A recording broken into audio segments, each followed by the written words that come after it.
यस कार्यक्रमका साथमा नेपाल टेलिकमको 4G नै पर्फेक्ट छ। नेपाल टेलिकम, राष्ट्रको सञ्चार।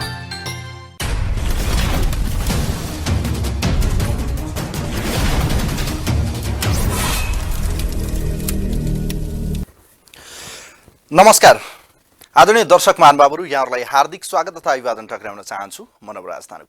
टिभी टुडे एसडीको यो विशेष कार्यक्रम, यो लाइभ कार्यक्रम जनताका कुरामा हामी समसामयिक विषयसँगै देशमा घटिरहेका विभिन्न घटनाक्रमको बारेमा विश्लेषण, बहस, छलफल गर्ने प्रयास सधैँ गरिरहेका छौँ र विशेषतः यतिखेर देशभरि कोभिड-19 को सङ्क्रमण बढिरहेको छ, विश्व आक्रान्त बनेको छ र विश्वको यो महामारीले ल्याएको कोभिड-19 को सङ्क्रमणको दोस्रो चरण अर्थात् यो सेकेन्ड फेजमा पनि आम जनताको जीवनस्तर पनि खस्किँदो छ।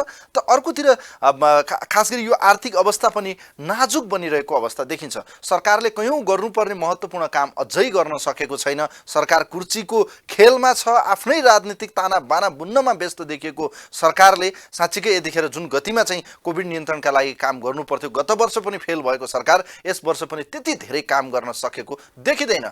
हाम्रो छिमेकी राष्ट्र भारतलाई हेरौँ, जहाँ चाहिँ अहिले पनि अक्सिजनको अभावमा छटपटिरहेका ती दर्दनाक पीडाहरू बोकेका तस्बिरहरू जसरी सामाजिक सञ्जाल विभिन्न सञ्चार माध्यममा देखिएका छन्, तिनले साँच्चीकै मन यति भावुक र भाव विवर बनाएको छ कि आँखाबाट आँसु झर्नेसम्मको अवस्था छ। त्यो पीडा, अब एउटा परिवारको सदस्य गुमाउँदाको पीडा कति हुन्छ भन्ने ती दर्दनाक र त्यो शोकाकुल जुन परिस्थिति छ त्यसले देख्न सकिन्छ। हेर्नुहोस्, यस्तो घडीमा राज्यले गर्नुपर्ने कयौं महत्त्वपूर्ण काम अहिले पनि हेर्ने भने सीमा लक हुनु पर्थ्यो, सीमामा कडाई गर्नु पर्थ्यो, हुन सकेको छैन। सुदूरपश्चिमका नाकाबाट दिनौँ 3-4 हजार मान्छे आउँदैछन्, जहाँ परीक्षण गर्दा हजारको हाराहारीमा चाहिँ कोभिड पोजिटिभ देखिएका छन्। त्यसै गरी चाहिँ नेपालगञ्जमा हामीले देखिरहेका छौँ कस्तो भयावह अवस्था छ। भेरी अस्पतालको अवस्था हामीले देखिसकेका छौँ। त्यहाँ अक्सिजनको अभावले डाक्टरहरू नभएको बिरामीका आफन्तहरूले गरिरहनु भएको छ। त काठमाडौँमा पनि यस्ता विभिन्न परिस्थितिहरू छ जहाँ कोभिडको चाहिँ ग्राफ यस्तो स्पिड रूपमा बढिरहेको छ र यस्तो सिचुएसनमा चाहिँ खास गरी देशमा चाहिँ कोभिड नियन्त्रणका लागि सरकारले चाल्नुपर्ने बडो महत्त्वपूर्ण कदमहरू गर्न सकेको छैन। अक्सिजनको अभाव छ, भेन्टिलेटरहरू छैनन्, त्यसै गरी चाहिँ आइसियुहरूको अभाव देखिन्छ। डाक्टरहरू अहिले पनि सशङ्कित छन्। यो कोभिड-19 को सेकेन्ड फेज जुन चाहिँ बडो यो अक्सिजनको मात्रा विशेष गरी फोक्सोलाई टार्गेट गरिएको छ भन्ने विभिन्न व्यक्तित्वहरू या विज्ञहरू या चिकित्सकहरूले भन्दै पनि आएका छन्। यस्तो परिस्थितिमा सरकारले गर्नुपर्ने कयौं महत्त्वपूर्ण कामहरू छन् र आजको यो विशेष कार्यक्रममा हामी पछिल्लो समय कोभिड नियन्त्रणका लागि सरकारले गर्नुपर्ने कयौं महत्त्वपूर्ण काममा किन सरकार चुकिरहेको छ, देशका विभिन्न ठाउँमा चाहिँ कोभिड नियन्त्रणका लागि के प्रयासहरू भएका छन्, विभिन्न क्षेत्रमा चाहिँ कोभिडको प्रभाव कस्तो छ, यसै विषयमा केन्द्रित रहेर आजको विशेष कार्यक्रमलाई तयार पार्ने प्रयास गरेका छौँ। यसै विषयमा तयार पारेको यो रिपोर्ट हेरौँ। बिरामीका लागि भगवान छन् भने ती केवल डाक्टरहरू मात्रै हुन्। डाक्टरको हातले बिरामीलाई पुनर्जीवन दिन सक्छ र दिएको पनि छ। तर आज तिनै डाक्टर महामारीमा चित्कार र रोदनमा छन्। महामारीको आगोले सबैतिर त्रास फैलाइरहेका बेला अस्पतालमा उपकरण र जनशक्तिको चरम अभाव छ। बिरामीको उपचार गर्ने चिकित्सकहरूले नै हारगुहार गर्नुपर्ने अवस्था आएको छ। महामारीले विकराल रूप लिँदै गएको छ। महामारीसँग भिड्ने उपकरण र जनशक्तिको चरम अभाव छ भन्ने पुष्टि भएको छ। गतिलो उपकरण र दक्ष जनशक्तिको जोहो गरिदिन राज्यलाई हारगुहार गरिरहेका छन्। नयाँ भेरिएन्टका संक्रमितले अस्पतालहरू खचाखच भरिएका छन्। अस्पतालहरू साधन स्रोतको चरम अभावमा गुज्रिरहेका छन्। बिरामी धेरै बढिसकेपछि हैन, अब ठाउँ त हुनु पर्यो हस्पिटलमा, त्यो ठाउँ नै छैन भन्ने कन्डिसन आएको हो। अस्ति तपाईँको नारायणको अवस्था कस्तो थियो भने एउटै बेडमा 2-3जना राखेर पनि गरिरहेछ हैन, यो प्रब्लमहरू छ। अवस्थामा छौँ। एक किसिमले जुन एउटा युद्ध हुन्छ त्यो युद्ध छिडिएको अवस्था छ र युद्धमा कुनै पनि युद्धमा जसरी एउटा सिपाहीको भूमिका हुन्छ, आम नागरिकको पनि उस्तै भूमिका हुन्छ र अहिले आम नागरिकको भूमिका भनेको सकभर आफू, आफ्नो परिवार र समाजलाई चाहिँ सङ्क्रमणबाट बचाउने, आफू पनि बच्ने, आफ्नो परिवारलाई। त्यसैले जो कोही हुनुहुन्छ यो लकडाउनलाई एकदमै पालना गर्नुस्, घरबाट ननिस्किनुस्, इभन आफ्नै परिवारमा पनि। सरकारलाई सत्ता जोगाउन हम्मे छ, सरकार इतरलाई सत्ता गिराउन भ्याइ नभ्याइ छ। चिकित्सक उपकरण र जनशक्तिको जोहो गर्न याचना गरिरहेका छन्। बिरामी अक्सिजन, भेन्टिलेटर र आइसियु बेडको अभावमा छटपटाइरहेका छन्। दैनिक मृत्यु दर औसतमा 15 माथिको छ। चिकित्सकहरूको हरदम प्रयासले पनि बिरामीलाई बचाउन असम्भव हुन थालेको छ। महामारीको यो विपत्तिमा कोरोनाबाट संक्रमित उनै चिकित्सक पनि छन्। चिकित्सक संक्रमित हुँदा उपचारमा थप समस्या थपिएको छ। फ्रन्टलाइनमा खटिने स्वास्थ्य कर्मीहरूमा बिरामीको ज्यान जोगाउनु पर्ने चुनौती एकातिर छ भने अर्कोतिर स्वयं चिकित्सक संक्रमणको भयमा बाँच्न विवश छन्। महामारीको आगोले लडाईँमा हिँडेका निशस्त्र सिपाही जस्तै छन् चिकित्सकहरू। उपचारकै क्रममा अक्सिजन उपकरण र औषधिको अभावमा बिरामीको कारुणिक दृश्य हेर्न बाध्य छन्। बेड पाए मात्रै बिरामीको बाँच्ने आशा हुन्छ, तर अस्पतालमा बेड नपाइएपछि बिरामीले मृत्यु रोज्नुपर्ने नियति प्रत्यक्ष देख्न पर्ने व्यवस्था छ। हाम्रो कोभिडको जुन वार्डको सिचुएसन छ, अहिले हाम्रोमा चाहिँ 40 जना बिरामीहरू एडमिट भर्ना छन्, जुनमा चाहिँ हरेक पेसेन्ट मोडरेटदेखि सिभियर केसेसहरू छन्। त्यो 40 जना पेसेन्टमा चाहिँ 3 जना भेन्टिलेटरमा छन्, नन इन्भेसिभ भेन्टिलेटर सिप्याप र बाइप्यापमा हामीले राखेका छौँ। अनि अहिले जति पनि पेसेन्टहरू आइरहेछन्, जति बिरामी आइरहेछन्, सब चाहिँ सिकिस्तहरू आइरहेछन्। अन्तिम अवस्थामा पुगेर आइरहेछन् सबै पेसेन्टहरू। चिकित्सकलाई उपचार गर्दा गर्दै आफै संक्रमित भएको अवस्थामा के गर्ने त्यतातिर सोच्ने समय समेत छैन। निजी जीवन र परिवारको कुरा चिकित्सकका लागि नौलो जस्तै भएको छ। तैपनि चिकित्सकहरू फ्रन्टलाइनमै खटेर मानवीय उपचारमा डटिरहेका छन्। यसरी दिनरात कार्यक्षेत्रमा खटिने चिकित्सकहरूका लागि राज्यले प्रोत्साहन र सुरक्षा कवचको प्रबन्ध गर्न जिम्मेवार पटक्कै देखिएको छैन। राज्यसँगै स्रोत र साधन नभएको पनि होइन, राज्यको व्यवस्थापकीय असक्षमताले महामारी नियन्त्रण र रोकथाम हुन सकेको छैन। महामारी नियन्त्रणमा आउनुको साटो दैनिक बढिरहेको छ। अस्पतालका आइसियुका शैय्याहरू, भेन्टिलेटरहरू भरिएका छन्।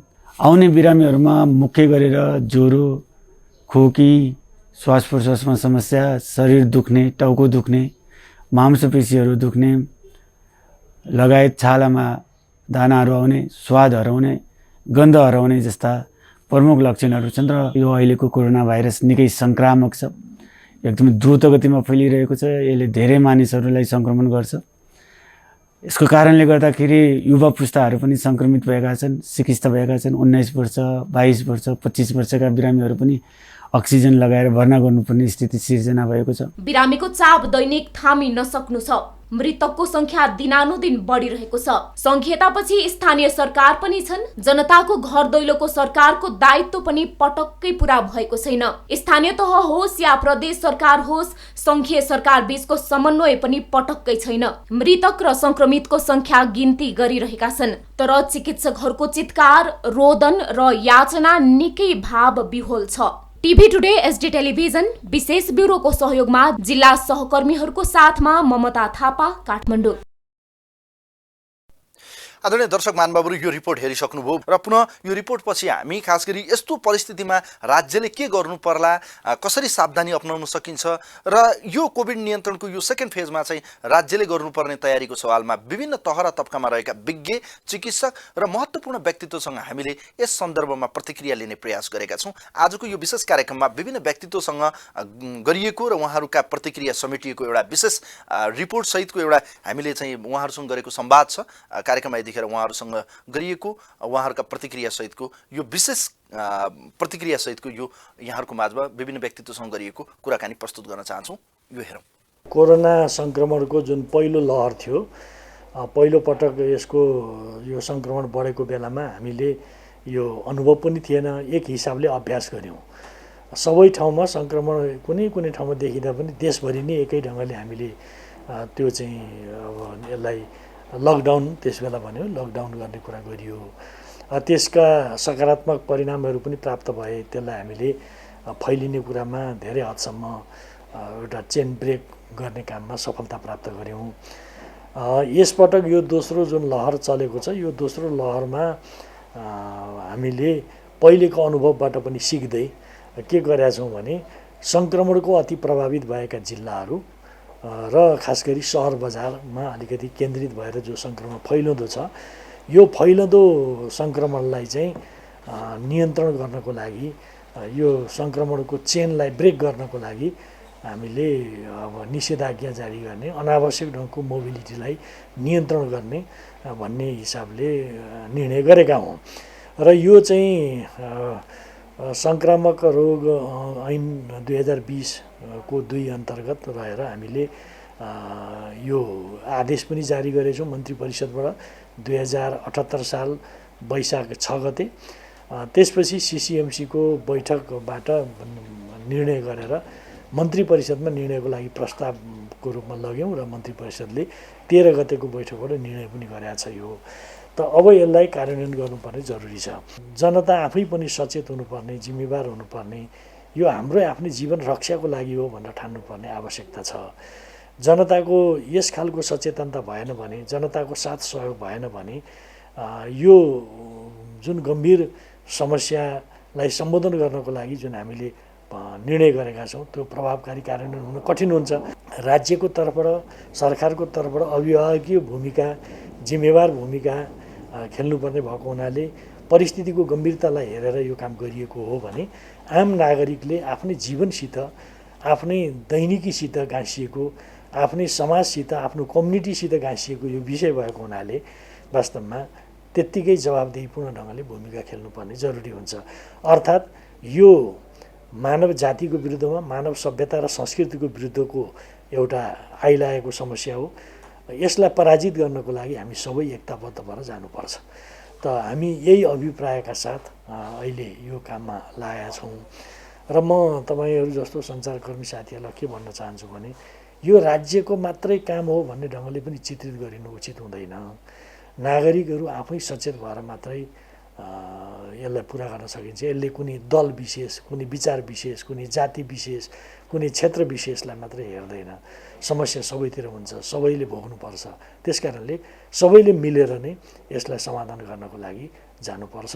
अहिलेको मुख्य उद्देश्य के भने यो कोभिड सङ्क्रमणको लहर जुन छ त्यो लहरलाई ब्रेक गर्ने र यसलाई फैलिनबाट रोक्ने मुख्य कुरा हो।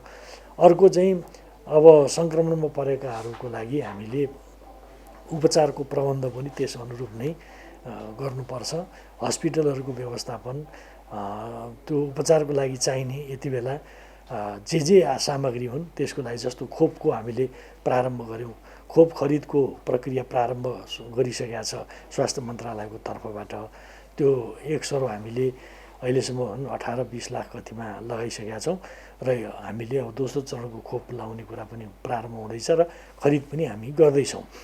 एउटा यो। दोस्रो कुरा उपचारको लागि अस्पतालहरूको व्यवस्था गर्ने कुरामा जुन पहिले डेडिकेटेड हस्पिटलहरू हामीले विभिन्न देशको विभिन्न भागमा गरेका थियौँ, ती डेडिकेटेड हस्पिटलहरूलाई थप व्यवस्थित गर्नुपर्ने, सङ्ख्याको हिसाबले, सर्भिसको हिसाबले पनि त्यसलाई थप व्यवस्थित गर्नुपर्ने जरुरी छ।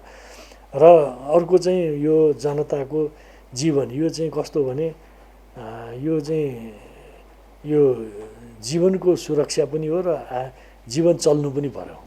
त्यसकारणले दुवै चिजलाई हामीले सँगसँगै लैजानुपर्ने जरुरी छ। हामीले निषेधाज्ञा जारी गरेका छौँ। कोरोनाको अवस्था दिन प्रतिदिन बढ्दो अवस्था छ। पोजिटिभ सङ्क्रमितहरूको सङ्ख्या बढिरहेको छ। त्यसो भएको हुनाले हामीले तपाईँको पहिला सुरुमा 25 जनाभन्दा बढीको भिडभाड नगर्ने गरी यी धार्मिक जुन कार्यक्रमहरू छन्, विवाह व्रत लगायत त्यो गरेका छौँ। त्यसबाट पनि भएन, बिरामीको सङ्ख्या बढ्दै गइसकेपछि अहिले हामीले तपाईँको यो निषेधाज्ञा जारी गरेका छौँ। अब बिहानदेखि निषेधाज्ञा सुरु भएको छ 6 बजेदेखि 22 गते तपाईँको चाहिँ बेलुका राति 12 बजेसम्मको लागि अहिले अनुगमन भइरहेको छ। यो अवस्थामा छ। यो सम्बन्धित प्राविधिकहरूको भनाइ बमोजिम र चाहिँ अभिलेख अनुसार पनि अहिले बालबच्चा र युवा पिँढीहरूमा बढी तपाईँको चाहिँ यसको असर परिरहेको छ। यसमा पहिला युवा, अलि बुढा पाकाहरू, अलि वृद्धहरू, त्यस्ता मान्छेहरू चाहिँ तपाईँको चाहिँ त्यसरी तपाईँको बिरामीहरू भने त्यसबाट चाहिँ डेथ हुने खालको स्थिति थियो भने अहिले चाहिँ तपाईँ खास गरी त्यस्तो युवा वर्ग र बालबच्चाहरूको सङ्ख्या पनि बढी छ। र त्यसपछि अहिलेको तपाईँको स्पिड तपाईँको चाहिँ पहिला फैलावट बढी थियो भनिन्थ्यो, तर अहिले फैलावट पनि बढी छ, मृत्युदर पनि अहिले बढी छ। अहिले त्यसका सार्विक अवस्थाहरूलाई अहिले व्यवस्थित गर्ने र अपडेट गर्ने भन्ने खालको चाहिँ हामीले छलफल गरेर सबैलाई जिम्मेवार बनाएका छौँ। स्थानीय तहका प्रमुखहरू समेत भएको बैठक पनि राख्यौँ, डिसिसिएमसीको बैठक पनि बस्यौँ। अहिलेको कोभिड तपाईँको चाहिँ एकदम तपाईँको चाहिँ डरलाग्दो रूपमा अगाडि बढिरहेको छ। अस्पताल तपाईँको चाहिँ बिरामीहरूले चाहिँ भरिभरा हुन गइरहेको अवस्था छ। पोजिटिभको सङ्ख्या बढ्दै गइरहेको छ। बिरामी मृत्यु दरको सङ्ख्या पनि बढिरहेको अवस्था छ। अहिले हामीले चाहिँ बाध्य भएर तपाईँको चाहिँ निषेधाज्ञा जारी गर्नु परेको अवस्था छ। यो सबै आम जनताको स्वास्थ्य सुरक्षासँग सम्बन्धित सबैको चासोको विषय भएको र सबैलाई तपाईँको बचाउनु पर्ने स्थिति भएको हुँदाखेरि सबै बच्नु जरुरी छ। यो आत्मनियन्त्रण, आत्मकन्ट्रोल, तपाईँको चाहिँ संयमताको जरुरी छ। निष्ठापूर्वक पालना हुन सक्यो भनेदेखि हामी सबै बचौँ, सबै बचाउँ, निषेधाज्ञाको पूर्ण रूपमा पालना गरौँ भन्ने म सबैलाई आग्रह गर्न चाहन्छु। पहिलो लहरबाट हामीले सिकेका कुराहरूलाई दोस्रो लहरमा हामीले युज गर्न सकेनौँ, त्यो नै हाम्रो कमजोरी रह्यो। र पहिलो लहर आउँदाखेरि जे कमी कमजोरी भइरहेको थियो, आज पनि हामी त्यही नै कमी कमजोरी गरिरहेका छौँ। त्यो नै हाम्रो कमजोरी हो। किनभनेदेखि अब पहिलो लहर आउँदाखेरि पनि हामीले बोर्डरका कुराहरू, हामीले के भन्छ टेस्टका कुराहरू, कन्ट्याक्ट ट्रेसिङका कुराहरू, अब अक्सिजन सप्लाईका कुराहरू, बेडका कुराहरू, यी सबै यावत कुराहरू गरिरहेका थियौँ। अब अहिले त 1 वर्ष बितिसक्यो, हामीले दोस्रो लहर आउँछ भन्ने पनि थाहा थियो। किनभने अरू देशहरूमा पनि दोस्रो लहर आइरहेको देखिरहेको थियौँ भने हामीले चाहिँ कोभिड सकियो नै जस्तो गरिकन कोभिडतिर ध्यान नदिकन अरूतिर ध्यान दिएर बस्नु हाम्रो अर्को कमजोरी रह्यो। हामीले जुन कोभिड पहिलो लहर आइरहेको बेलामा हामीले सरकारले बनाएका कार्यक्रमहरू, योजनाहरूलाई कन्टिन्युएसन दिनु पर्थ्यो। अक्सिजन प्लान्टहरू थप्ने, बेड थप्ने, हाई डिपेन्डेन्सी केयर युनिटदेखि लिएर विभिन्न कुराहरू चाहिँ गर्नु पर्थ्यो। र दोस्रो लहर आउन थाल्यो भनिसकेपछि बोर्डरमा गर्नुपर्ने निगरानीका कुराहरू, कन्ट्याक्ट ट्रेसिङका कुराहरू, टेस्टको दायरा बढाउने कुराहरूदेखि लिएर यी सबै चिजहरूमा कमी कमजोरी नै रह्यो। र मेन कुरा चाहिँ हाम्रो पहिलो लहरको सिकाइलाई दोस्रो लहरमा हामीले प्रयोग गर्न सकेनौँ, त्यो कमजोरी रह्यो। अब तपाईँको दोस्रो प्रश्न चिकित्सकहरूले के गरिरहेछन्, स्वास्थ्यकर्मी चिकित्सक सङ्घहरूले भन्ने कुराहरूमा चाहिँ अब जहिले पनि जहिले डिजास्टरहरू, महामारीहरू, यस्ता पेन्डेमिकहरू आएको बेलामा जहिले पनि चिकित्सक स्वास्थ्यकर्मीहरूले अग्र रूपमा बसेर काम गरिरहेका थिए। हिजो पनि गरिरहेका थिए, आज पनि गरिरहेका छन्, भोलि पनि गरिरहन्छन्। अब अहिले सीमित स्रोत साधन हुँदाहुँदै, जनशक्तिहरू कम हुँदाहुँदै पनि दिनमा 18 घण्टा हाम्रा चिकित्सक स्वास्थ्यकर्मीहरू काम गरिरहेछन्। आफ्नो जीवनलाई जोखिममा राखेर आफू सङ्क्रमित भई पनि काम गरिरहेका छन् र के भन्छ आफ्नो जिम्मेवारीबाट कतै पनि नचुकिकन चिकित्सक स्वास्थ्यकर्मीहरूले काम गरिरहेका छन्। छोटो समयमै सङ्क्रमणको सङ्ख्या एकदम वात्तै बढेको छ। भएका हस्पिटलहरू कोभिडका बिरामीहरूले भरिएका छन्। अब चाहिँदाखेरि हस्पिटल्सहरू पाइरहेको अवस्था छैन, जसले गर्दाखेरि एकदमै अप्ठ्यारो चुनौतीपूर्ण सिचुएसन आइरहेका छन्। आउँदा दिनहरू अझ चुनौतीपूर्ण छन्। त्यस कारणले गर्दाखेरि अहिले पनि कन्ट्याक्ट ट्रेसिङहरू राम्रो भइरहेको छैन, अहिले पनि टेस्टहरूको सङ्ख्या बढाउन सकिएको छैन, अहिले पनि बेडहरू थप्न सकिएको छैन, अक्सिजनहरू थप्ने कुराहरू भइरहेको छैन। त्यस कारणले गर्दाखेरि जति गर्नुपर्ने हो मन्त्रालयले आफ्नो तरिकाले, सरकारले आफ्नो तरिकाले गरिरहेको होला। तर यो लडाइँ जित्नको लागि चाहिँ हामी भाइरसभन्दा अझै एक स्टेप अगाडि बसेर काम गर्नुपर्ने हुन्छ। योबाट पार पाउनको लागि हामी सबैजना एक ठाउँमा उभिनुपर्छ। सरकारलाई मात्रै जिम्मेवारी दिएर हुँदैन। सरकार, सम्पूर्ण पोलिटिकल पार्टिजहरू, सम्पूर्ण जनताहरू, सम्पूर्ण चिकित्सक स्वास्थ्यकर्मीहरू, विभिन्न अरू सबै क्षेत्रका मानिसहरू यसमा एकजुट हुनुपर्छ। किनभने यो हाम्रो अगाडि रहेको एउटा मानव जातिको लागि ठुलो चुनौती हो। हामी सबैजना यसले या त हामी यसले गरिब धनी कुन जात यताउता भन्दैन। त्यस कारणले गर्दा बाँच्दा सबै बाँच्ने हो, मर्दा सबै मर्ने हो। त्यो हिसाबले सबैजना एक ठाउँमा उभिनुपर्छ।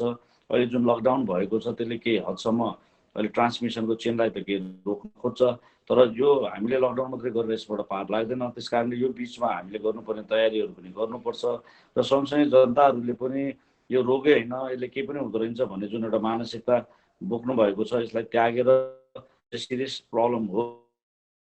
हामीले आफ्नै आँखा अगाडि थुप्रै यस्ता खालका घटनाहरू देखिरहेका छौँ। भयावह स्थिति छ। त्यो स्थिति नेपाल नआओस् भन्नको लागि सम्पूर्ण जनताहरूले सचेत भइदिनुपर्छ। के भन्छ जनता, सरकारले, स्वास्थ्यकर्मीहरूले दिएका सुझाव, सूचना, निर्देशनहरू पालना गर्नुपर्छ र के भन्छ सेल्फ लकडाउन, हामी आफूले आफूलाई नचाहिने काम बाहेक गरेर बेला निस्किनु हुँदैन। निस्किनु पर्दाखेरि मास्क लगाउने। अब एउटै कुरा धेरैचोटि भनि पनि सकेको छ यसको बारेमा, हात धुने सेनिटाइजेसनको बारेमा, भौतिक पृथकीकरणको बारेमा। यी सबै चिजलाई स्ट्रिक्टली पालना नगरेको खण्डमा हाम्रो दुर्दशा भारतको जस्तो हुनसक्छ। त्यस कारणले गर्दाखेरि हामीले नागरिक, जनता सबैजना सचेत पनि हुनुपर्छ र पोलिटिकल पार्टिजहरू पनि अथवा विभिन्न लिडर्सहरूले पनि यसमा लागिदिनुपर्छ र सरकारले पनि यसमा सबै चिज ध्यान यसैमा दिनुपर्छ।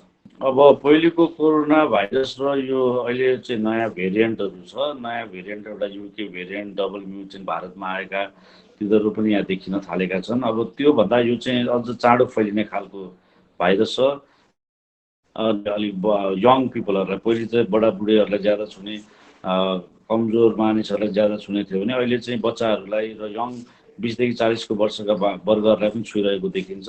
भ्याक्सिनको डेफिनेटली केही रोल डेफिनेटली नै हुन्छ, तर त्यो भन्दै गर्दाखेरि भ्याक्सिनले 100% सुरक्षा गर्ने होइन। विभिन्न खालका भ्याक्सिन कसैले 60%, कसैले 70%, कसैले 80% सुरक्षा दिने हो, तर त्यो भनेको 100% सुरक्षा दिने होइन। त्यस कारणले गर्दाखेरि भ्याक्सिन लगाएका केही व्यक्तिहरू पनि सङ्क्रमित पनि भएका छन्, तर त्यो सङ्क्रमित हुनुको कारण चाहिँ भ्याक्सिन लगाइसकेपछि पनि जनस्वास्थ्यका मापदण्डहरू अघि हामीले भने जस्तो मास्कका कुराहरू, सेनिटाइजेसन, भौतिक पृथकीकरणका कुराहरूलाई चाहिँ छोड्न भएन।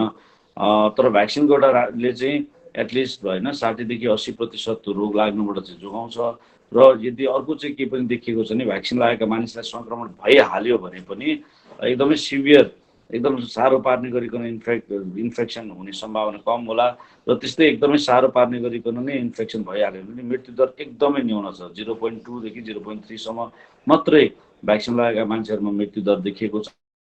त्यो भ्याक्सिनले केही धेरै सुरक्षितको बाटोमा लान्छ, तर त्यो भन्दैमा जनस्वास्थ्यका मापदण्डहरू चाहिँ छोड्न पाइँदैन। म यो सबै हाम्रो दाजुभाइ दिदीबहिनीहरूलाई के भन्न चाहन्छु भने हाम्रो जीवनकालमा यो आएको एउटा महामारी हो होइन, र यो महामारीमा हामी सबैले मिलेर जुझ्नुपर्छ। हामीले लाइफ टाइम यो यत्रो ठुलो महामारी एउटा भनौँ न फेस गरिरहेका छौँ। हाम्रो जीवनकालकै सबभन्दा ठुलो महामारी हुनसक्छ।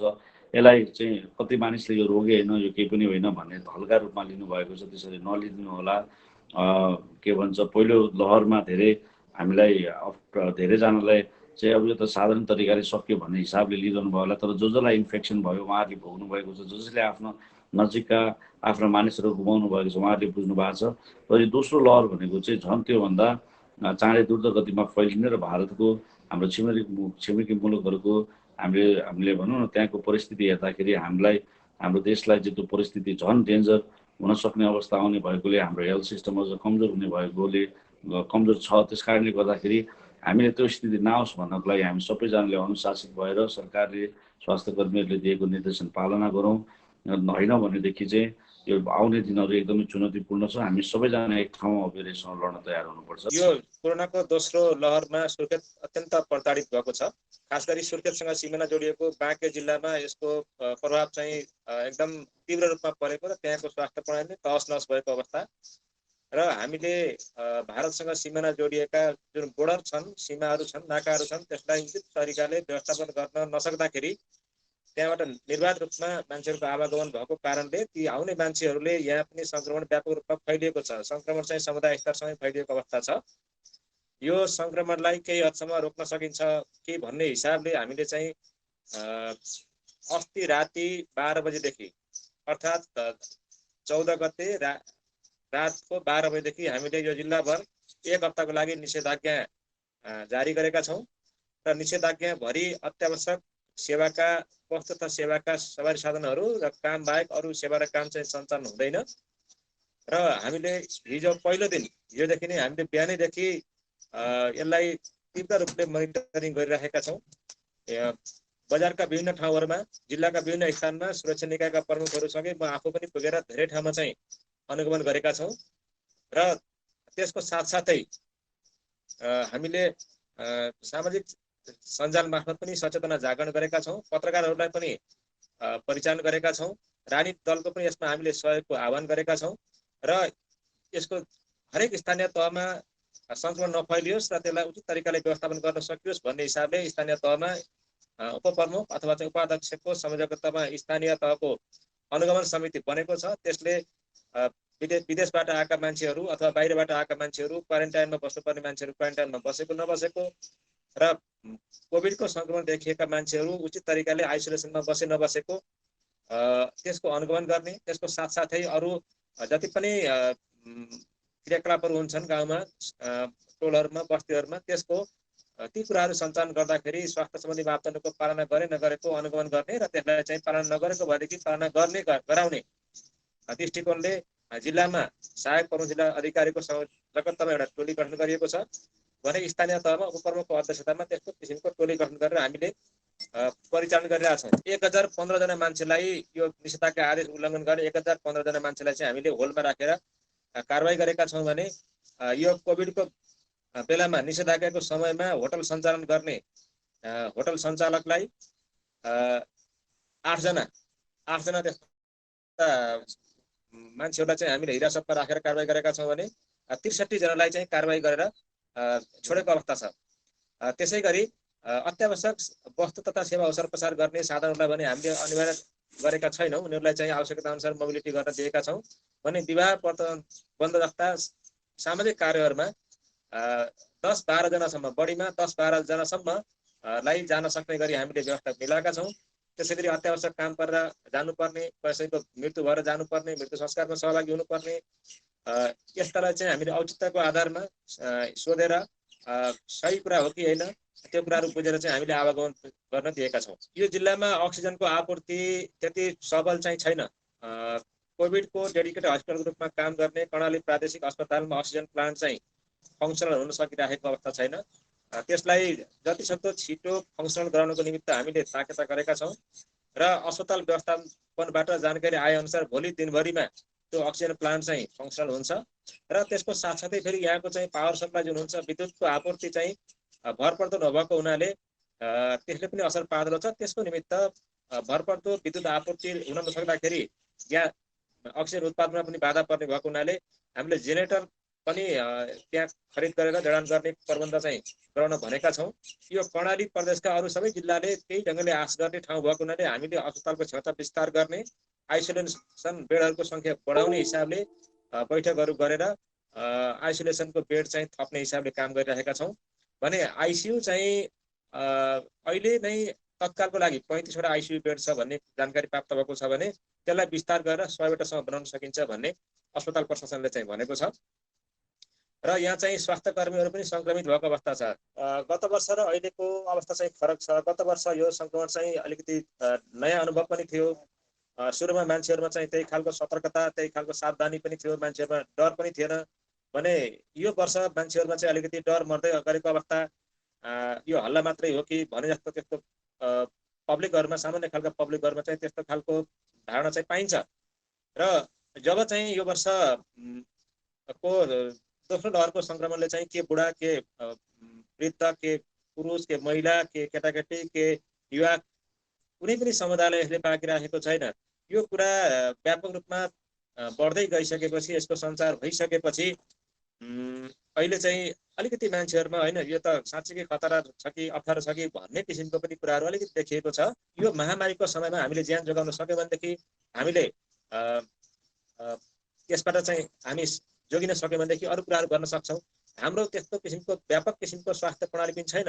हामीसँग युरोप अमेरिकाको जस्तो बलियो स्वास्थ्य प्रणाली पनि छैन। युरोप अमेरिका जस्ता देशहरूमा त त्यसले तहस नहस पार्यो कुनै प्रणालीले त्यसले चाहिँ उल्टाइदियो भनेदेखि हामी कहाँ त्यस खालको प्रणाली नभएको हुनाले अप्ठ्यारो पऱ्यो भनेदेखि हामीले हस्पिटलमा बेड पनि पाउँदैनौँ, अक्सिजन पनि पाउँदैनौँ, यातायात प्रणाली सबै अवरुद्ध हुन्छ, हामीले गुहार दिने मान्छे कोही पनि हुँदैन। त्यसो हुँदाखेरि जति सक्दो हामी अनुशासित भएर बसौँ। 2 हप्ता 3 हप्ता हामी सबै अनुशासित भएर घरमै बस्यौँ, भिडभाड गरेनौँ र मनोरञ्जन गरेनौँ भनेदेखि त्यसले चाहिँ हामीलाई यो महामारीबाट उन्मुक्ति दिन सपोर्ट गर्छ भन्ने मलाई लाग्छ। म सम्पूर्ण जिल्लावासीहरूलाई यही नै अनुरोध गर्न चाहन्छु। सामाजिक विकास मन्त्रालय र सङ्घीय सरकारको दुईटै पहलमा हामीले गत साल 125 एचडियू बेड किनेका थियौँ।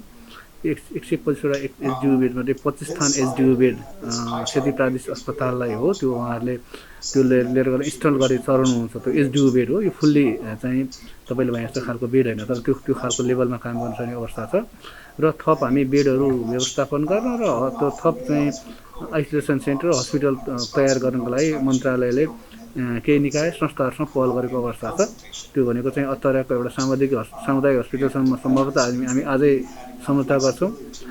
गेटा मेडिकल कलेजको भवन प्रयोग गर्ने विषयमा धेरै चरणमा वार्ता भएको छ, त्यो टुङ्गिएको छैन र सँगै रहेको शुभश्री फ्याक्ट्री प्यालेस र यो उद्योग वाणिज्य सङ्घको भवन पनि लिनको लागि उहाँहरूसँग गहन वार्ता भइरहेछ। त्यो दियो भने हामी केही बेड थपेर चाहिँ थप जनशक्ति सेती प्रादेशिक आयुर्वेद औषधाको चाहिँ स्थापना भइसक्ने जनशक्ति पहिचान गरेर केही बेड चाहिँ थपेर सञ्चालन गर्ने तयारीमा छौँ। अब यो ब्ल्याक एन्ड व्हाइटमा चाहिँ यति भइसकेको छ भन्ने अर्थ छैन। सबै नागरिक व्यक्तिहरूले जनस्वास्थ्य सुरक्षाको मापदण्ड पूर्ण पालना गरेको भए आज यो निषेधाज्ञा र सार्वजनिक सेवा, यातायात, व्यवसाय, व्यापार र चहल पहलहरू, मानिसको आवागमन सबै बन्द गर्नुपर्ने बाध्यात्मक अवस्था सिर्जना हुँदैन थियो। त्यसैका लागि हामीले चरणबद्ध रूपमा पहिल्यैदेखि 1 वर्षदेखिको अभ्यास हो। हामी सबै आम नागरिकलाई स्वास्थ्य सुरक्षाको मापदण्ड पालना गरौँ भनेर चाहिँ अनुरोध गऱ्यौँ, प्रचार प्रसार गऱ्यौँ। केही हदसम्म सामान्य दण्ड उपचारात्मक उपायहरू पनि अपनायौँ। तर पनि चाहिँ यी कुराहरूले स्वास्थ्य सुरक्षाका मापदण्ड पालनामा त्यति सुधार देखिएन र कोभिड-19 सङ्क्रमण झन बढ्दै गइरहेको अवस्था, त्यति हुँदाहुँदै अब मृत्युको दर पनि बढ्दै गएको अवस्था, नेपालीहरू स्वदेश फर्किदिइराख्दाखेरि त्यसकारण पनि कञ्चनपुर जिल्ला उच्च जोखिममा छ र त्यसै कारण हामी सीमा नाकामा हेल्थ डेस्क स्थापना गऱ्यौँ र भारतको बढी सङ्क्रमण भएका क्षेत्रबाट फर्किने यात्रुहरू र अन्य क्षेत्रबाट पनि फर्किएका तर कोभिड लक्षण सम्भावित देखिएकाहरूलाई हामीले एन्टिजेन टेस्ट गरेर नेगेटिभ देखिएकोलाई हामी गन्तव्यतर्फ पठाउने गरेको र पोजिटिभ देखिएकोलाई आइसोलेसनमा राखेर उपचार गर्ने व्यवस्था मिलाएका छौँ। अहिले हामीले आज बिहानदेखि सम्पूर्ण यातायातका साधनहरू अत्यावश्यक बाहेक सबै बन्द गरेका छौँ। अत्यावश्यक व्यावसायिक बाहेक, औषधि पसल बाहेक अरू सबै चाहिँ बन्द गरेका छौँ। नागरिकहरूको खाद्यान्नहरूको खरिद बिक्रीको लागि हामीले बिहान 6 बजेदेखि 9 बजेसम्म छुट्याएका छौँ र अरू बेला सम्पूर्ण व्यापार व्यवसायीहरू बन्द हुनेछन्। सार्वजनिक सेवाहरू अत्यावश्यक बाहेकका बन्द हुनेछन्। मानिसहरूको आवागमन बन्द छ। अत्यावश्यक बाहेक यातायातका साधनहरू सबै बन्द छन्। यसरी हामीले यसो गर्यो भने मानिसहरूको सम्पर्क नहुने र कोभिड-19 को सङ्क्रमण घट्ने हामीले आवश्यक व्यवस्थापन गरिरहेका छौँ। जस्तै आज दिनभरिको गतिविधिमा के भयो, सङ्क्रमणको दर कति अब बढ्दैछ, मानिसहरूको व्यवहारमा कस्तो परिवर्तन आउँदैछ, यसले गर्दाखेरि हाम्रो कोरोना सङ्क्रमणको नियन्त्रण रोकथाममा चाहिँ कस्तो प्रभावकारिता हुन्छ भन्ने हिसाबले हामी दैनिक विश्लेषण गर्छौँ र आगामी दिनमा अब हामीले चाहिँ विश्लेषण गर्दै निर्णय लिनेछौँ यो विषयमा। अब खोल्ने अथवा झन् कडा गर्ने कि झन् अब सामान्य बनाउने तर्फ चाहिँ हामी निर्णय लिनेछौँ। सबै पक्षको सल्लाह सुझाव पनि लिने गरेका छौँ। यी कुरालाई लिएर हामी निर्णय गर्छौँ। गम्भीर प्रकृतिका पनि बिरामीहरू हुनुहुन्छ, अस्पतालमा क्षमताको अभाव छ, आइसोलेसनहरू भरिएको छ, आइसियु भरिएको छ, अक्सिजनको अभाव हुँदैछ, PCR मेसिन एउटा मात्रै छ। यी सबै चुनौतीका बावजुद हामीले कोभिड-19 सङ्क्रमण रोकथाम र नियन्त्रणका लागि सबै खटेर लागेका छौँ। मुख्य रूपमा अहिले देखिएको समस्या भनेको हामीले नाका हो। नाकामा खुल्ला छ। भारतबाट हामीले नेपाली नागरिकलाई मात्रै नेपाल प्रवेश गर्न दिएका छौँ र नेपालीहरूलाई अहिले बाहिर जान दिएका छैनौँ र नेपालीहरू फर्किने क्रम झन् बढ्दैछ र त्यसकारण हामीले कम्तीमा सबै नागरिकको एन्टिजेन टेस्ट गर्न पाएकोदेखि भए अलिक प्रभावकारी हुन्थ्यो। तर हामीसँग एन्टिजेन टेस्ट गर्ने किट अत्यन्त अभाव महसुस भइरहेको छ, छैन, न्यून सङ्ख्यामा छ। त्यसकारण हामी सबैलाई चाहिँ टेस्ट गर्न सकेका छैनौँ। भारतका अत्यधिक प्रभावित क्षेत्र अथवा चाहिँ सम्भावित लक्षण देखिएकालाई मात्रै गर्न सकेका छौँ र ती सबैलाई गर्न सकेको भए अझै प्रभावकारी हुन्थ्यो। यो नाकाको विषय हो भने अर्को अब आइसोलेसनको अभाव छ। सबै स्थानीय तहहरूले निर्माण गर्नुभएको छ केही सङ्ख्यामा, त्यसलाई बढाउनु पर्ने देखिएको छ। अस्पतालको क्षमता विकास गर्नु अत्यन्त जरुरी भइसकेको छ। चिकित्सक लगायतको स्वास्थ्य कर्मीहरूको अभाव छ। अक्सिजनको आपूर्तिको उचित व्यवस्था मिलाउनु पर्नेछ। हामी यहाँ नेपालगञ्जबाट चाहिँ आयात गर्छौँ, निकै टाढा छ। हाम्रो यहाँ क्षमता अत्यन्त कमजोर छ उत्पादनको। अक्सिजन प्लान्ट छ तर अत्यन्त सानो छ, थोरै उत्पादन हुन्छ। त्यसकारण अक्सिजनको आपूर्ति र PCR मेसिनको पनि क्षमता विस्तार गर्नुपर्ने देखिन्छ, जनशक्तिहरू थप्नुपर्ने देखिन्छ। अब स्पेसली कञ्चनपुर जिल्ला चाहिँ एक किसिमको द्वार भएको कारणले गर्दाखेरि सीमाको जिल्ला भएको कारणले गर्दाखेरि प्रत्यक्ष असर चाहिँ कञ्चनपुर जिल्लामा देखिने स्वाभाविकै हो। अब यही लोडलाई चाहिँ हामीले हाम्रा कञ्चनपुरवासीले अलिकति धान्नलाई चाहिँ मुस्किल परिरहेको छ। दिनौँ महाकाली अस्पतालमा अथवा कञ्चनपुर जिल्लामा चाहिँ कोभिड-19 पोजिटिभको केसहरू बढेका छन् र यसपालि कोभिड-19को जुन चाहिँ भेरिएन्ट छ यो चाहिँ पहिलो वर्षको भन्दा चाहिँ अलि अर्कै किसिमको फरक किसिमको भएको कारणले गर्दाखेरि यसको सिभियरिटी पनि एकदम बढी देखिएको छ र यसले चाहिँ मोर्टालिटी रेट पनि एकदमै धेरै देखिएको छ। हामीले दिनदिनै मिटिङ गरिरहेका छौँ। मिटिङमा चाहिँ डेली छलफल भइरहेको छ। स्पेसली एउटा कोर मिटिङ हुन्छ, कहाँ कसरी के गर्ने भन्ने कुरामा चाहिँ हामी लागिपरेका छौँ। अहिले फिभर क्लिनिक हामीले सञ्चालन गर्ने नै छौँ। त्यस्तै गरी इमर्जेन्सी पनि कोभिड इमर्जेन्सी वार्ड चाहिँ बनाउन सक्नु पर्ने जस्तो छ, किनभने अब ओपिडी सेवा बन्द भएको सँगसँगै इमर्जेन्सीमा चाप बढ्ने र इमर्जेन्सीमा कोभिडका बिरामी पनि आउने, नन कोभिडका बिरामी पनि आउँदाखेरि चाहिँ झन् मिक्स्ड हुन सक्ने सम्भावना भएको कारणले गर्दाखेरि कोभिड इमर्जेन्सी वार्ड पनि अति आवश्यक नै देखिएको छ। त्यस्तै गरी म्यान पावरको कुरा मैले स्पेसली चाहिँ कन्सल्टेन्ट डक्टरहरूको म्यान पावरको कुरा गरेँ। त्यससँगै प्यारामेडिक्सको, स्टाफ नर्सहरूको पनि त्यतिकै जरुरत देखिएको छ। हामीसित आइसियु बेड चाहिँ अहिले 6वटा आइसियु बेड रनिङ छ। एचडी बेड चाहिँ 15वटा एचडी बेड छ। त्यसै गरी अन्य बेडहरू चाहिँ सामान्य बेडहरू छन् र कोभिड आइसोलेसन वार्ड भनेर नै पोर्साले हाम्रो स्थापित भएको हो, जहाँ चाहिँ 50वटा बेड कोभिड आइसोलेसन वार्ड छ। त्यसमा चाहिँ 7वटा बेड चाहिँ हामीले एचडीको लागि भनेर अलिकति आइसोलेसन सामान्य रुगाखोकी अथवा सामान्य लक्षण भएका भन्दा चाहिँ अलिकति गम्भीर लक्षण भएका, जसलाई अक्सिजन चाहिन सक्छ, जसलाई मोनिटरिङ चाहिन सक्छ अथवा इन्जेक्टेबल एन्टिबायोटिक अथवा औषधिहरू चाहिन सक्छ, उहाँलाई राखेका छौँ। आइसियु अहिले 6 बेडको मात्रै छ र 6वटा भेन्टिलेटर मात्रै छ र 6वटा बेडले मात्रै पुग्ने अवस्था देखिएको छैन र यसलाई बढाउनको लागि चाहिँ स्पेसली आइसियुमा चाहिँ आइसियु ट्रेन स्टाफ नर्स अथवा अलिकति ट्रेनिङ भएका स्टाफ नर्सहरू चाहिँ हामीलाई आवश्यकता छ। त्योसँगै स्पेसलिस्ट डक्टरहरूको पनि आवश्यकता छ। त्यही कारणले गर्दाखेरि हामीसित अहिले चाहिँ वर्किङ कन्डिसनमा 10वटा भेन्टिलेटर भए पनि अहिले जम्मा 6वटा मात्रै सञ्चालनमा लिएर आउन सकेको छ। अक्सिजन प्लान्टको कुरा पनि अलिकति गम्भीर नै छ। हामीसित अक्सिजन प्लान्टले चाहिँ त्यसलाई आइसियुलाई मात्रै थेर्न सक्ने किसिमको अक्सिजन प्लान्ट छ र अन्य सिलिन्डर चाहिँ हामीले किनेरै खपत भइरहेको अवस्था छ। अक्सिजन सिलिन्डर पनि हामीले दिनदिनै अहिले पनि लगभग 10वटा काठमाडौँबाट लिएर आउँदैछौँ, यहाँबाट पनि अलिअलि दिँदैछ। त्यसो गर्दाखेरि म्याक्सिमम् चाहिँ हामीसित 50वटा ठुला अक्सिजन सिलिन्डरहरू मात्रै भएको छ। अब यो अक्सिजन सिलिन्डरको सङ्ख्या पनि बढाउन एकदम इम्पोर्टेन्ट छ। अक्सिजनको डिपो जहाँ छ हामीसित महाकाली अस्पतालमा महाकाली अस्पतालको आसपासमा जम्मा 1-2टा मात्रै अथवा महेन्द्रनगरमा 1-2टा मात्रै अक्सिजन डिपो रहेछ।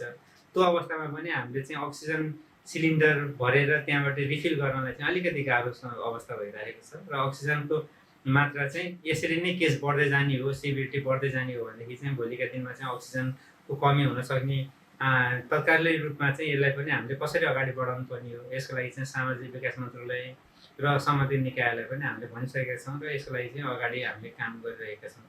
अर्को समस्या भनेको हामीहरू पिसिआर ल्याब स्थापनात्मक पनि हो। पिसिआर ल्याब हामीले लगभग पुसको महिनाबाट चाहिँ सञ्चालनमा लिएर आइसकेका छौँ। तर पिसिआर ल्याब सञ्चालन गरेपछि सबै आर्थिक भार चाहिँ अस्पताल व्यवस्थापन समिति कोषमा नै छ। कर्मचारीहरू भर्ना गरेर राखेका छौँ र कर्मचारीलाई तलब भत्ता सुविधा दिनलाई चाहिँ अस्पताल व्यवस्थापन समिति कोषबाट मात्रै हामीले गरेका छौँ। यो क्रममा चाहिँ कतै न कतैबाट सहयोग भइदिएको भएदेखि चाहिँ अझै सजिलो हुन्थ्यो। हामीले यसको लागि चाहिँ स्थानीय निकाय अनि प्रदेशका माननीय सांसदहरूसित पनि बसेर छलफल गरेको हो। तर जुन किसिमको छलफलबाट निचोड आउनु पर्ने हो त्यो किसिमको निचोड आएन। त्यही कारणले गर्दाखेरि सिधै असर चाहिँ महाकाली अस्पताल व्यवस्थापन कोषलाई चाहिँ परेको। अब यो 15-20 दिन मात्रै भएको छैन नेपालमा, लगभग 1 महिनाको अन्तरालमा चाहिँ जुन चाहिँ किसिमको चाहिँ यसले केस फ्याटालिटी भन्छ हामीले, त्यसको रेट छ। त्यो अनुसारमा चाहिँ कोरोना एकदम डेन्जर छ। त्यही कारणले गर्दाखेरि यसलाई चाहिँ हल्का रूपमा नलिनु होला, सामान्य रुगाखोकी मात्रै हो, यो सन्चो भइहाल्छ भन्ने हिसाबले नलिनु होला। कुन दिन कसको पालो आउँछ भनेर थाहा छैन, होइन? त्यही कारणले गर्दाखेरि आवश्यक सामाजिक दूरी कायम गर्ने, मास्क लगाउने, सेनिटाइजेसन गर्ने र काम नभएसम्म घरबाट बाहिर ननिस्किने र लकडाउन जुन चाहिँ महाकाली कञ्चनपुर जिल्लाले अथवा हाम्रो डिसिएमसी मिटिङ बसेर चाहिँ कञ्चनपुर जिल्ला पनि लकडाउन गरेको छ। यो एकदम पोजिटिभ सुधार हो। तर लकडाउन मात्रै उपाय होइन भनेर चाहिँ जनताले बुझ्नुपर्छ। लकडाउनले चाहिँ एक किसिमको चाहिँ लम्ब्याउने मात्रै काम गर्छ कि होइन, इन्फेक्सन रेटलाई चाहिँ कम गर्ने र आज देखिने इन्फेक्सन रेट चाहिँ 2 हप्तापछि देखिने मात्रै गर्ने हो। हामीले त पहिला पनि भोगिसकेका छौँ, पहिला पनि 6-7 महिना लकडाउन भएको हिसाब थियो, तर हाम्रो त केस त 0 भएन नि त। त्यति बेला पनि थुप्रै लाखौँ केस देखेको अवस्थामा यसपालि पनि अब लकडाउन चाहिँ सोल्युसन होइन, केही समयको लागि चाहिँ यसले अलिकति कन्ट्रोल गर्छ, तर लामो समयको लागि चाहिँ लकडाउनले चाहिँ खासै असर नपार्न सक्छ। यसले चाहिँ आज देखिने केसलाई अलिकति पछाडि देखिन सक्ने र इन्फेक्टिभिटी रेट चाहिँ अलिकति कम गर्ने मात्रै हुनसक्छ। त्यसको लागि चाहिँ जनता स्वयं आफै नै जागरुक हुन पर्ने हुन्छ। अब सबैलाई थाहा छँदैछ केही गर्नुपर्छ भन्ने कुरा, त्यही भएर यसलाई हल्का रूपले नलिउँ भन्ने नै म भन्छु। जुन सेकेन्ड वेभ जुन आएको छ यो एकदमै चुनौतीपूर्ण छ चिकित्सकको हिसाबले। यसपालिको न्यू भेरिएन्टले रोग संक्रमितहरू चाहिँ एकदमै सिरियस हुने, एकदमै गम्भीर प्रकारका निमोनियाहरू लिएर बिरामीहरू आउने र बिरामीहरू चाँडै सिरियस हुने हामीले देखेका छौँ। लक्षणहरू पनि विभिन्न किसिमको छ। एउटा त श्वास प्रश्वासको भयो, अर्को झाडा पखाला लागेर पेट एकदमै दुख्ने, यस्ता लक्षणहरू पनि देखिन्छ। केही बिरामीहरू रिङ्गाटा लाएर ढलेको पनि देखिया छ, जिउ हात एकदमै दुख्ने, ढाड दुख्ने, रिङ्गाटा लाग्ने र लड्ने। भनेपछि लक्षणहरू पनि धेरै मात्रामा बढेको। ज्वरोको बिरामीहरू आफै कन्फ्युज भएर आफ्नै चाहिँ पुरानै टाइफाइड र रुगाखोकी हो भनेर समय काटेर बस्ने र हाम्रो सम्पर्कमा आउँदासम्म धेरै ढिलो भइसक्ने यस्ता केसहरू पनि हामीले देखेका छौँ। र यो कोभिडमा बिरामी लक्षणदेखि सिरियस हुन्जेलसम्मको जुन समय छ पहिलाको कोभिडको तुलनामा एकदमै कम छ, जसले गर्दाखेरि यो रोगले चुनौती धेरै नै बढी निम्ति आएको छ चिकित्सकहरूलाई। अब यो चाहिँ यो न्युली भेरिएन्ट हो, यसको चाहिँ सङ्क्रमित दर एकदमै चाहिँ हाइली इन्फेक्टिभिटी भएको भाइरस हो। यो एकबाट अर्कोमा सर्ने एकदमै यसको दर गति एकदमै चाँडो छ। यो भनौँ न भर्खर फागु ताका चाहिँ इन्डियामा थियो र फागुको होलीको क्रममा भारतबाट नेपाल आउने जाने जुन क्रम बढ्यो र मानिसहरू जुन आवत जावतहरू बढ्यो, यसले गर्दा फैलियो र अहिले यो 1 महिनाभित्रमा चाहिँ यति ठुलो सङ्क्रमणको रूप यसले लिइसकेको छ र अहिले सामुदायिक स्तरमा अहिले घर घरमा परिवारका परिवार अहिले ज्वरोले पीडित छन्। र यो न्यू भेरिएन्ट भाइरस हो र यसको इन्फेक्टिभिटी जुन सर्ने जुन दर छ यो अरू पुरानो भाइरसको तुलनामा बढी भएकोले यसपालि सङ्क्रमितहरूको दर सङ्ख्या सबै कुरा बढी देखिरहेका छौँ। जनस्वास्थ्यका मापदण्डहरू जुन हामीले सुरुदेखि नै जुन ह्यान्ड सेनिटाइजेसनका कुराहरू जुन गरिरहेका थियौँ, भौतिक दूरीका जुन कुराहरू गरिरहेका थियौँ र अहिले चाहिँ लकडाउनै भएको अवस्था छ। लकडाउनलाई चाहिँ एकदमै कडाइको साथ पालना गर्ने र एउटा कुरा के बुझ्न जरुरी छ भने कोभिड चाहिँ लडेर जित्न सकिन्न, कोभिडबाट बचेरै कोभिड जित्न सकिन्छ। त्यसकारण जति सक्दो अनावश्यक घरबाट ननिस्कौँ, धेरै मानिसहरूको सम्पर्कमा नजाउँ, यी कुराहरूलाई पालना गर्न जरुरी छ। र विशेष त ह्यान्ड र फेस सेनिटाइजेसन जुन छ हामीले हात र होइन यी कुराहरूलाई एकदमै ध्यान दिन चाहिँ जरुरी छ। र यी कुराहरूको जनचेतना विगत 1 वर्षदेखि मिडियाको सबै तबकाबाट, एफएमबाट, टिभीबाट, फेसबुकहरूबाट सबैले दिइरहेकै हुन्। तर यी कुराहरूलाई जति गर्नुपर्ने, यो कुराहरूलाई चाहिँ हामी नेपालीहरूले सपोज मास्ककै कुरा गर्ने भने अहिले पनि धेरै जसो मान्छे मास्क लाउनुपर्छ र जस्तो गर्छन्। डाक्टरलाई भेट्नुभन्दा 5 मिनट अगाडि मात्र मास्क लाउने, त्यसपछि निकालेर फाल्ने, त्यस्तो पनि हामीले देखेका छौँ। भनेपछि इग्नोरेन्स जुन छ, जुन एउटा पब्लिक लेभलमा जुन चाहिँ यो कुराले गर्दाखेरि यो रोगले यत्रो भयावह लिएको हो। त्यसकारण एउटा चाहिँ मानिसलाई चाहिँ यो मास्क भन्ने कुराले के नै गर्छ र भने जस्तो लाग्छ, तर मास्क मात्रैले यो रोग बचाउनलाई सबैभन्दा ठुलो महत्त्व खेलेको छ। त्यसकारण यी कुराहरूलाई तातोसाथ पालना गरिदिएको खण्डमा, जनताले बुझिदिएको खण्डमा, सरकारले यसलाई पालना गराउन सकेको खण्डमा यो कोभिडसँगको लडाइँ धेरै नै सजिलो हुन्थ्यो। अब अहिले जुन सरकारले लकडाउन लगाएको छ यसलाई हामीले एकदमै कडाइको साथ पालना गरौँ, बिना काम घरबाट ननिस्कौँ, मास्क लगाउँ, भौतिक दूरी मेन्टेन गरौँ र ज्वरो लागेको छ भने तुरुन्तै कुनै न कुनै स्वास्थ्यकर्मीको सम्पर्कमा आउँ, उपचारहरू सुरु गरौँ, आफ्नो जाँच गरौँ, घर परिवारलाई जसको सम्पर्कमा हुनुहुन्छ उहाँहरूलाई तुरुन्त जाँच गरौँ र एउटा चाहिँ सामान्य पल्स अक्सिमिटर जस्तो कुराहरू राख्ने, ज्वरो आएको मानिसहरूले आफ्नो अक्सिजनको लेभलहरू नापिराख्ने, 92 भन्दा घटेको खण्डमा तुरुन्त अस्पतालमा सम्पर्क गर्ने, यस्ता कुराहरू गर्न जरुरी छ। र खानपान राम्रोसँग खाने, फलफुलहरू खाने, पौष्टिक आहारहरू खाने र तनावमुक्त रहने। तनावले गर्दा पनि धेरै कुराहरू बिग्रिन्छ। तनावमुक्त रहनुहोस्, फोक्सो सम्बन्धी केही लङ एक्सर्साइजहरू गर्नुहोस्, ब्रिदिङ एक्सर्साइजहरू गर्नुहोस्, यी कुराहरूले फाइदा पुग्नेछ। अब यस्तो हो, हाम्रो यो सेती प्रादेशिक अस्पतालको कोरोना विशेष अस्पतालमा हामीले विगतमा चाहिँ 50 बेड सञ्चालन गरिरहेकोमा एक हप्ता अगाडि हामीले 5 बेड आइसियु थपेर 55 बेडको उपचारको सञ्चालन गरिराखेका थियौँ।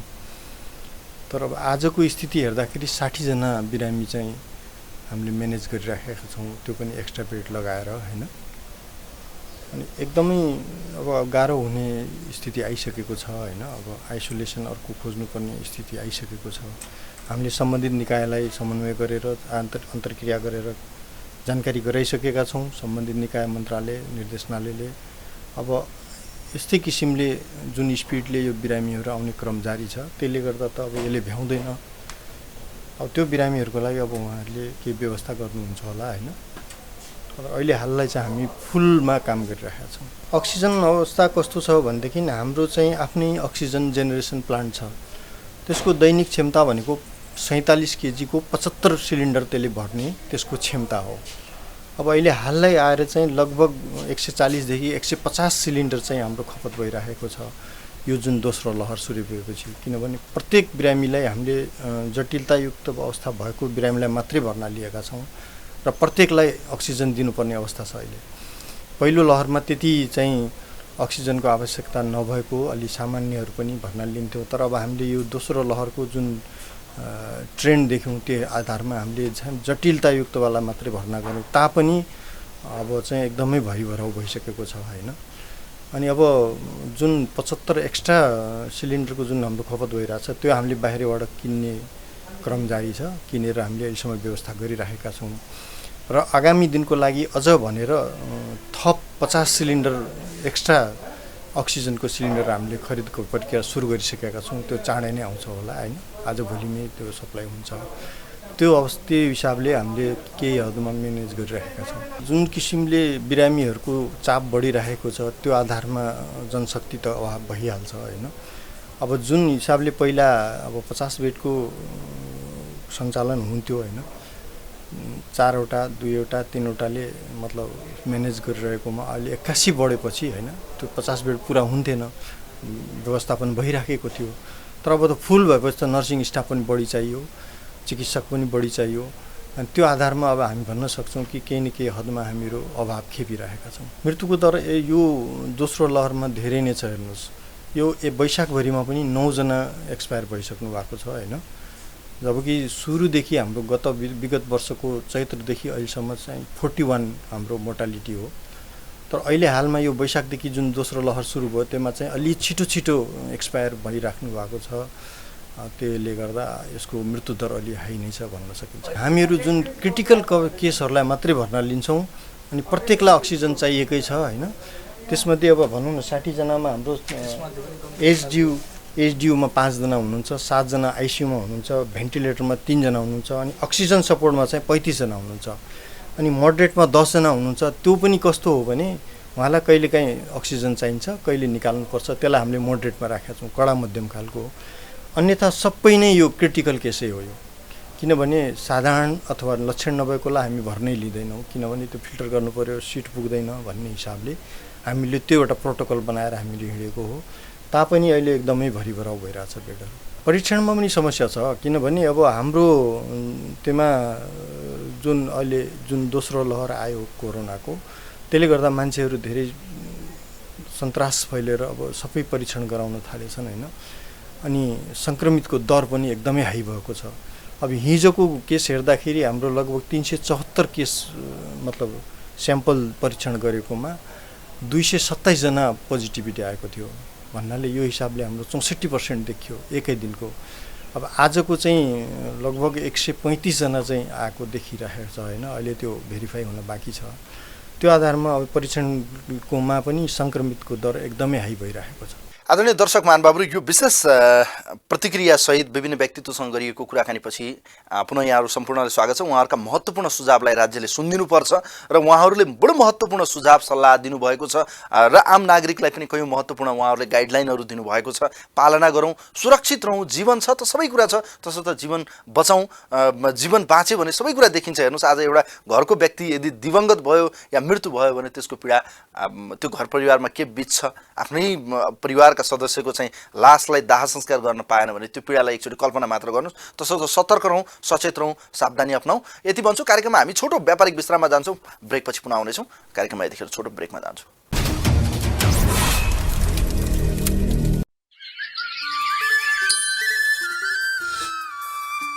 उफ, नेट छैन, रिपोर्ट पो कसरी पठाउने?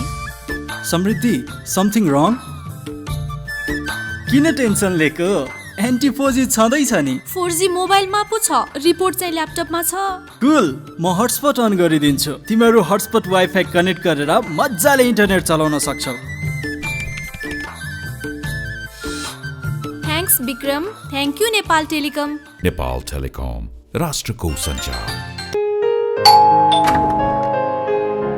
मैले प्राविधिक सरलाई बोलाएको छु नि। नमस्ते। नमस्ते। किन, केही बिग्रेको छैन त? उहाँ अफिसमा नेपाल टेलिकमको FTTH जडान गरेर माहौलै खुसियाली छ। अब हाम्रो घरमा पनि आजै जडान गर्नु पर्यो। मैले त उहाँ सरलाई लिएर आएको जडान गर्नलाई। बिमला, नेट आयो? आयो आयो। नवीनतम प्रविधिको नेपाल टेलिकमको FTTH मार्फत एकैसाथ इन्टरनेट, टेलिफोन र टेलिभिजन पनि प्रयोग गर्न सकिन्छ। घर घरमा फाइबर सेवा। नेपाल टेलिकम, राष्ट्रको सञ्चार। आदरणीय दर्शक महानुभावहरू, यो छोटो व्यापारिक विश्रामपछि पुनः स्वागत छ। यतिखेर तपाईहरू टिभी टुडे HD को यो विशेष कार्यक्रम जनताका कुरामा हुनुहुन्छ र हामी जनताका कुरामा विशेषतः पछिल्लो समय देशमा बढिरहेको यो कोरोना महामारीको सङ्कटलाई कसरी नियन्त्रण गर्न सकिन्छ र कुन कुन क्षेत्रमा के अवस्था छ र यसलाई नियन्त्रण गर्न राज्यले के गर्नु पर्ला भन्ने सवालमा रहेर हामीले प्रतिक्रिया त लियौँ, कार्यक्रम त तयार पार्ने प्रयास गर्यौँ। तर राज्य कहाँ चुक्दैछ र राज्यले किन सावधानी अपनाउन सकेन? राज्य आफै अभिभावक, आफै यो नियमको उल्लङ्घन गरेका कयौँ दृष्टान्तहरू हामीले देखेका छौँ र जुन प्रतिक्रियाहरू हामीले सामाजिक सञ्जालमा विभिन्न तह र तब्कामा टिका टिप्पणी भयो। सरकार कति जनताप्रति उत्तरदायी र गम्भीर छ? कोभिड नियन्त्रणका लागि के साँच्चीकै सरकार आज यो परिस्थितिलाई समाधान गर्न वास्तवमै यो कोभिड-19 को चाहिँ प्रभावलाई नियन्त्रण गर्न सफल बन्यो त? एउटा विशेष रिपोर्ट छ, कार्यक्रममा यतिखेर यो विशेष रिपोर्ट यहाँहरूको माझमा प्रस्तुत गर्न चाहन्छु। वैशाख सुरु भएसँगै महामारीको आगो जब देशभर फैलियो, देशैभर महामारीको लपका दन्किन थाल्यो। त्यसको पहिलो झिल्काले मजदुरहरूको हृदयमा पोल्यो। हुने खानेलाई यो विपत्तिले के पो छोला र? तर विपन्न र मजदुरलाई अतीतको कन्त बिचोकले मन छिया छिया बनाइदियो र मजदुरका लागि आफ्नो थात थलो प्यारो बन्यो। नलागोस् पनि किन, त्यही गाउँले अतीतमा आड भरोसा जो दिएको थियो। तर हजारौं थोपा पसिनाले बनेको यो सहर निर्मोही बन्दै गएपछि रित्तो गोजी र भोको पेटमै लखर लखर गाउँ फर्कन परेको हो। नाना र छानाका लागि सहर छिरेका यी मजदुरलाई यहाँ विपत्तिमा गाँस बाँसको सुरक्षा भएन र अन्तमा अभाव र समस्या भए पनि त्यही गाउँको भरोसा लागेको हो। त्यही विश्वास र भरोसाले मजदुरहरूको यो ताती लागेको हुनुपर्छ। यद्यपि यो नियति यस पटकको मात्रै होइन, महाभूकम्पमा होस् या गएको वर्षको महामारीको बेलामा यी मजदुरहरूले यस्तै नियति भोगेका थिए।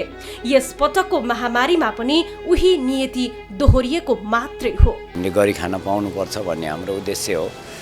अब सरकार नै त्यस्तो छ, हामीले त अब के भन्ने। अब 2-3टा बच्चाहरू पढाउनु पर्छ होइन। अब मसिना बच्चाहरू छन्, घर छैन। यहाँ अनि भूकम्प पछाडि आइयो। अब यसैले दुःख सुख गुजारा चलिराखेको थियो। महामारीले विकराल रूप लिएपछि राज्यको अघि निषेधाज्ञा गर्नु बाध्यकारी अवस्था हुन सक्छ। तर त्यो बाध्यकारी अवस्था लागू गर्नु पूर्व यी मजदुरहरूको विषयमा राज्य सञ्चालकहरूले किन सोच्दैनन् होला? मजदुरकै पसिनाले मुलुक बनेको छ।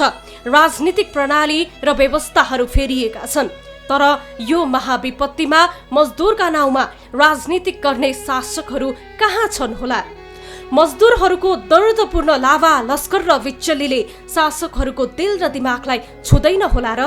मजदुरहरूको रित्त गोजी अनि भोको पेट, यसैमा पनि संक्रमणको आगो उत्तिकै छ। जे जस्तो भए पनि थात थलो पुग्नु नै छ।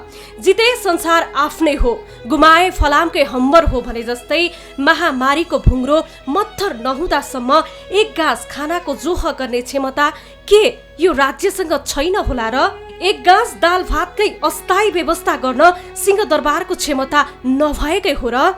अझ यति मात्रै कहाँ हो र, संविधानमै लेखिएका शब्द खोज्ने हो भने खाद्य अधिकारदेखि स्वास्थ्य अधिकारको सुनिश्चितता गर्नै पर्छ। तर किन शासकहरूको कानमा बतास चल्दैन त? शासकहरू सत्ताको जोड घटाउ गर्नकै लागि हो त? सत्ता र परिवर्तनको स्वाद शासक र उनीहरूका आफन्तकै लागि मात्रै हो र? के यी मजदुरहरूको एक गाँस खानाको चिन्ता लिनु पर्दैन र?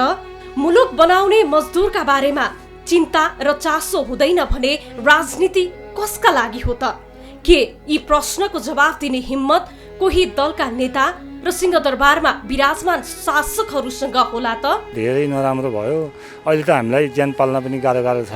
स्थिति, घरको स्थिति अब के ठिक छ भन्नु, घर पनि छैन। हामी त कोठामा बस्ने मान्छे हो, काम गरेर खानुपर्छ। हेर्नुहोस्, संविधानमै लेखिएका मौलिक हकका सुन्दर शब्दको अनुभूति नागरिकहरूले कहिले गर्न पाउँछन् त? के सिंहदरबारसँग गतिलो र चित्त बुझ्दो जवाब छ? संविधानमा समाजवाद उन्मुख प्रस्तावनासँगै मौलिक हकका शब्द लेखेर दायित्व पूरा हुन्छ त? यस्तै विपत्तिमा सारथी बन्लान् भनेर यी मजदुरले मत जाहेर गरेका हुन्। यिनै मजदुरका खस्रा हातको मत लिएर सिंहदरबार प्रवेशको अनुमति मिलेको होइन र? यदि यी मजदुरका लागि पनि शासन र संविधान बनेका हुन् भने यो दर्दनाक कन्त बिजोगमा किन कोही कसैले नसुनेका होला? यी देश बनाउने यी मजदुरले यही आधुनिक र भव्य सहर पनि बनाएका हुन्। तर यही सहर यति धेरै निष्ठुरी बनिदियो, अनुदार बनिदियो र लखर लखर नाना खाना छानाको सपना भत्काएरै नमिठो अनुभूति बोकेर मजदुरहरू गाउँ पुनः फर्कनै परेको हो।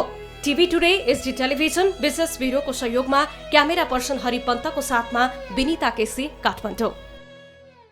आदरणीय दर्शक महानुभावहरू, यो विशेष रिपोर्ट विशेषतः कयौँ जिल्लाहरूमा निषेधाज्ञा जारी भएको छ र त्यस क्षेत्रमा चाहिँ जनताको जीवनस्तर बडो कठिन छ। तर अब यो स्वास्थ्यको सङ्कटबाट जुत्न र उठ्नका निम्ति हामीले केही समय धैर्य गर्नु छ, सङ्कटलाई टार्नु छ र सङ्कटसँग हामीले जुझ्नु छ र कोरोनालाई परास्त गर्नु छ, अर्थात् यसलाई चाहिँ हराउनु छ। यति भन्छु। कार्यक्रममा विशेषतः पछिल्लो समय देशका विभिन्न क्षेत्रमा भए गरेका कोभिड-19 का प्रभाव र यसबाट देखिएका कयौँ नेगेटिभ र पोजिटिभ पोइन्ट र त्यसै गरी चाहिँ सरकारलाई गरिएका कयौँ सुझाव सहितको प्रतिक्रिया, राज्य संवेदनशील हुनुपर्छ भन्ने सवालमा रहेर रिपोर्टहरू सहितको कार्यक्रम तयार पारेर यहाँहरूको माझमा प्रस्तुत गऱ्यौँ।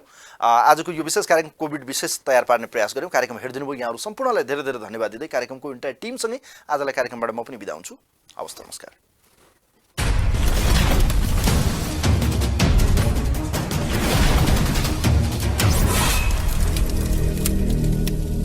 नेपाल टेलिकमको 4G नै पर्फेक्ट छ। नेपाल टेलिकम, राष्ट्रको सञ्चार। यस कार्यक्रमका साथमा